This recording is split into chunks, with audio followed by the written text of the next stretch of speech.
વડોદરાના વરસાદી પૂરમાં અસરગ્રસ્ત લોકો કે જેમના ઘરમાં પાણી ભરાઈ ગયા છે અને રસોઈ પણ બનાવી શકતા નથી તેવા ઘરોમાં રેડિયો હાટકેશની ટીમે ફૂડ પેકેટનું વિતરણ કર્યું.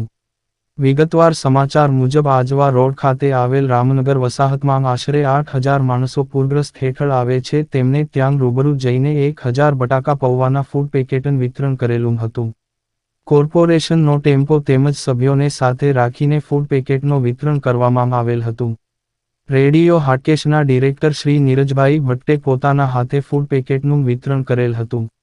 આ વિતરણ વખતે તે જ વિસ્તારમાં રહેતા મોદીના જેવા દેખાતા શખ્સો પણ આવી ચૂક્યા હતા.